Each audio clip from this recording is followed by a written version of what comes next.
Sariling gawang tinapay ni Mrs. at saka kaping barako sa garden. Ganito namin sinimulan ang napakagandang umaga namin. At kaunting pasilip sa mga bunga ng ating mga pananim. Mga panahong namumunga na yung ating pakwan at saka melon sa garden.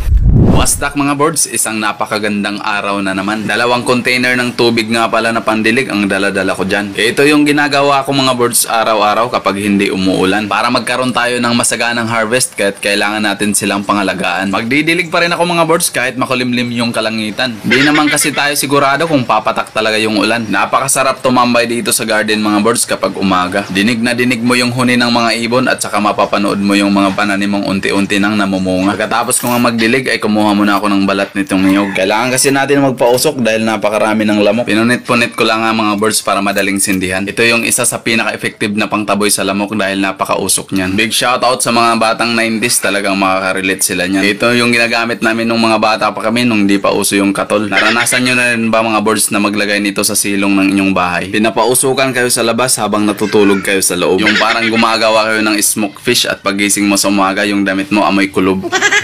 Gumawa nga mga birds si Mrs. ng bread roll na sarili niyang version ng tinapay. At syempre paparisan natin yan mga birds ng kaping barako. Napakalalaki at napakasulit, mabubusog ka na sa isang piraso. Sabay higop ng mainit at napakasarap ng kaping barako. Sa mga hilig magkape dyan, tara kape tayo. Di talaga kompleto yung araw natin mga birds kapag wala tayong kaping barako. Ganyan talaga tayong mga Pinoy, napakahilig nating magkape. Kape sa umaga, tanghali hanggang gabi.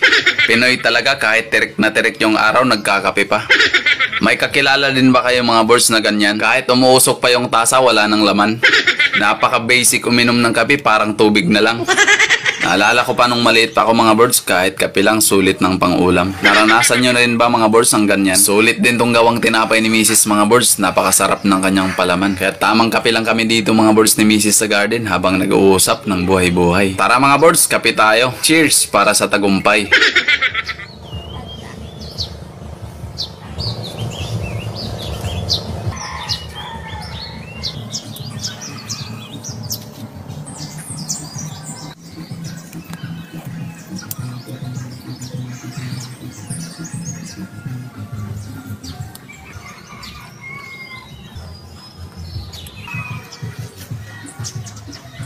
May nakabako ko dito.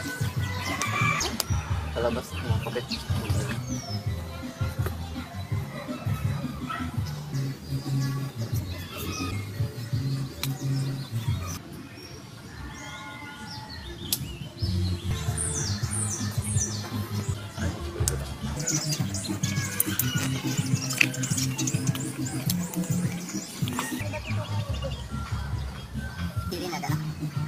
Pagkatapos nga namin magkape ni Mrs. mga birds ay check muna natin yung mga bunga ng ating mga pananim. Alam nyo ba mga birds na first time namin magtanim nitong pakwan at saka melon sa garden? Yung mga buto na itinanim namin dito ay yung mga nabili lang na pakwan at melon sa palengke tapos tinapon yung buto pagkatapos kainin. Halos hindi nga kami makapaniwala ni Mrs. mga birds na lumago sila at tumubo ng maayos dito sa ating garden. At maliban nga mga birds sa mga bunga ng melon at pakwan na ipinapakita natin dito sa video ay marami na kaming napitas dyan bago to. Bale ito mga birds ay pangalawang bunga na kumbaga. Di kasi namin na-i-vlog yung una naming pitas na mga bunga. Ito pa yung panahon mga birds ng kasagsagan ng Kwaresma. Hindi man ganun kalalaki mga birds pero mga good sizes na talaga. Hindi rin tayo gumamit ng mga synthetic fertilizer pero napaka-quality ng mga bunga. Kahit di natin kabisado ang pag-alaga at proseso ng pagpapalaki nito mga birds ay sinubukan lang natin. Kahit di natin kabisado mga birds ang isang bagay kapag sinubukan natin ay may mapapala rin. Tingnan nyo naman mga birds tong bunga ng aming melon. Napakaganda ng kanyang quality. At alam nyo ba mga birds na ang pinakamaganda at pinakamasarap na quality ng melon ay matatagpuan sa Japan. At sila rin mga birds ang nagmamay-ari ng pinaka-expensive na melon sa buong mundo. Pero wag kayong mag-alala mga birds dahil balang araw maaagaw din natin yung titulo.